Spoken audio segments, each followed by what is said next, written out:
So hi there. Hi Yogesh. Yes, So sir. today we have a very interesting entrepreneur. I again say entrepreneur because anyone who is trying to create a digital asset and trying to create footprints using that is an entrepreneur in my mind. And Yogesh runs a website which is called Serials Ki Dunya. Yes, Serials Ki Dunya, I think when we talk about average middle class Indian, irrespective of which part of the country one comes from, serial seems to be a mainstay, right? So, what has been your thinking behind opening up this website? correct. So, as you rightly said, TV is one of the major sources of entertainment for a middle class family. That holds true even today. Our country is one of the fewest countries where TV still continues to grow. Like 5 years back, if we say that TV penetration is around 65%, in 2021, still it has grown to, it may be because of the lockdown and all the circumstances. However, it still is 69%. And the contribution largely comes from your NCCS A and B, affluent class of people.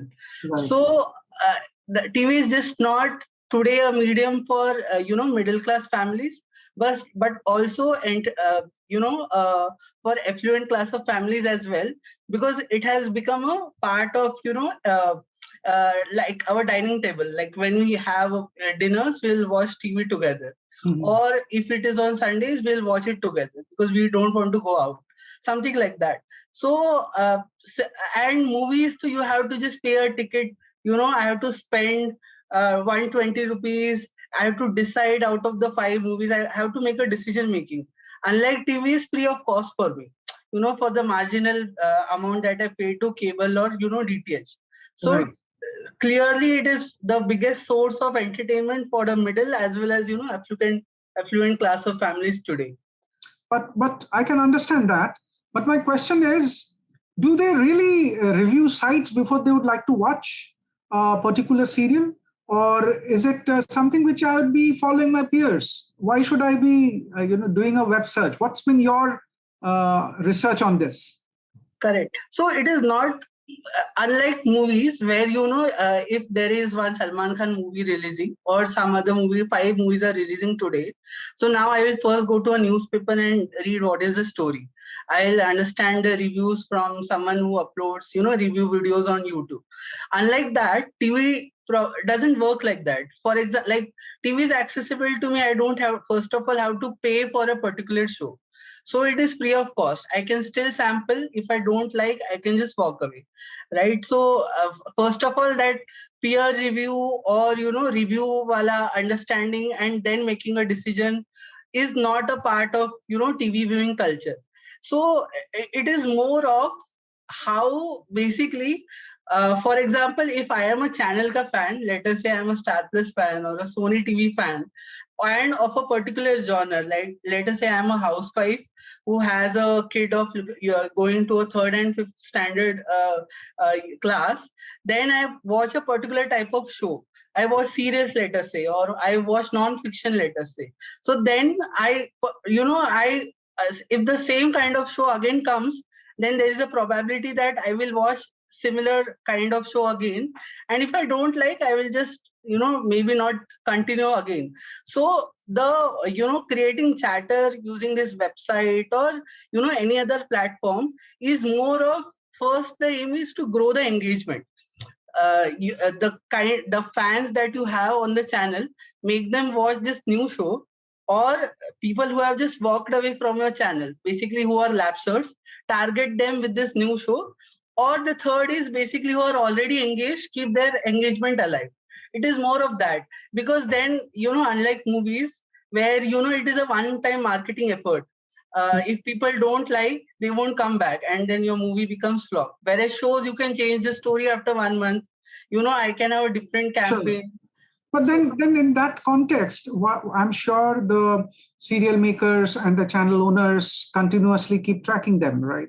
correct. So where do sites like yours come into play? So what I'm very curious to understand that what has been the reason for you, and how do you see the traction on your website? Who are these people? Because as you rightly said, that I can watch something I don't like, I move away, or Right. I might have other sources that can push me to come and watch, right?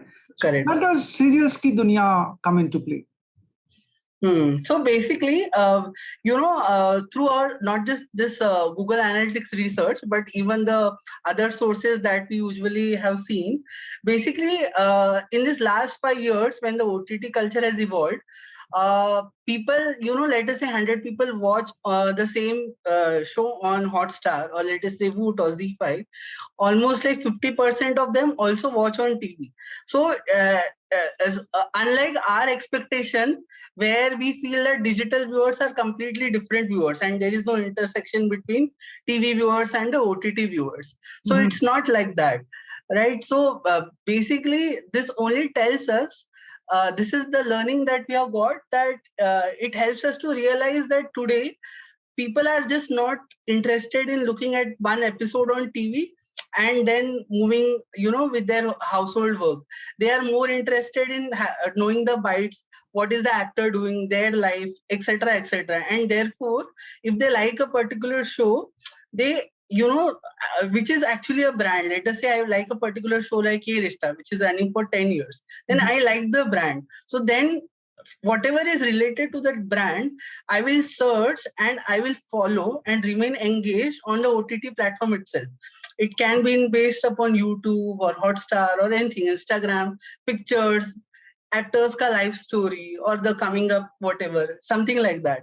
And who are these people is basically, these are basically largely your female 30 plus, who are basically, free during the afternoon period of time, like when they are have completed all their work, their kids have gone to colleges or maybe schools, and they'll find some free time. Now they have their remote in their hand and also the mobile.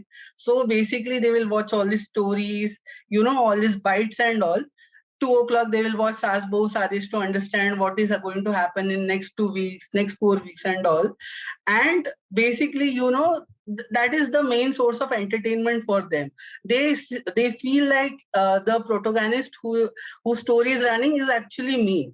They see themselves in the heroine story. I So, understand. So they correct. probably find a projection. That's true. Projection. But interestingly, as you said, that you have been seeing or monitoring the data of the traffic. So if you can elaborate, for example, I'm sure you'd be using Google Analytics, right? And what's been the kind of traffic that you get? The geographies, the age group, and as you mentioned, does your assumption of a homemaker being free in the afternoon gets matched with the data that you actually get from Google? Correct. So yes, as like we have this website, and we have also some secondary, platforms like Facebook and Instagram. So Right. the major crowd is actually female 30 plus only, right? And these are all from your tier one cities. From Maharashtra, UP. I am sorry for the background noise. Well, it's okay, perfectly fine. Yeah. Okay, so Maharashtra, UP, MP, and Gujarat. These are the four main states. And even on Bark, we see a similar trend. Like Bark and the Google Analytics are obviously two different platforms Right. because of the sample, both of them consider. But even on Bark, we see a similar kind of viewership. The only difference between TV and the data from online, which is Google Analytics source, the only difference is the young viewers. On Bark, the young viewers proportion is a bit lower. On Google Analytics, because young viewers tend to use more as compared to the older viewers, their proportion is bit higher. Okay, so this is something which I would like you to elaborate a little more, right? So Bark, we won't be able to discuss much because that's Correct. a paid tool, right? But you're a site owner, right? So while the content that you probably nourish your site with is related to television, but what's happening on your site? So as you said, that relatively younger. So what is that, younger versus older in your data point that you see? And what could be interesting insights that you've been able to draw from the Google Analytics part of it? Okay. Can you elaborate again? Like, for example, you said older and younger. So if you Right. look at your data point, you say that I get more younger audience. Correct. What do you mean by younger? What is that age group that you're Okay. calling younger? What is Yeah. that age group? Because Correct. even now I think I am younger, but I am not. Makes sense. Correct. Right. So basically, youngs are basically a male and female who fall in the bracket of 15 to 21. Basically, teenagers who Okay. are just going to college, are not earning, don't have their. So you mean to say in your traffic on website, you are getting this 15 to 21, more of them. Yes. Right? What would be the proportion between below 21 and above 21 in your traffic? I think below 21 will be around like 15 to 20%, 20% around, right? And about 21 will obviously be around 75 to plus percentage. Mhm. However, the point is the content, how we project it, it is more for a 30 plus audience, even if, Okay. because then finally what we have to do is we want to convert these people on TV, and not just because the gain on digital is not much, and is not because we finally have to reflect this engagement on TV as well. So for example, just to make it clear, for young viewers might remain engaged on your website and secondary platforms like Insta and YouTube, but that doesn't necessarily mean they will come and sample your shows on TV. Okay. Probably they will just end up watching Hotstar once in a while, once in a month. There is no appointment viewing kind of logic for young audience. Okay, I understand. So what I am reading from what you have said, that relatively you have a higher proportion of younger audience. Correct. Vis-a-vis other cohorts. So maybe 15 to 21, as you said, about 20% or 15%. Correct. Probably 21 to 30 could be lesser than that. And then, 31 onwards. 31 onwards, 60, yeah. We have. Okay, so I understand that. But what I understand is that while they are getting engaged on the digital properties, but they might be connected, but they are not the one who are what we call the appointment viewers, right? Correct. That.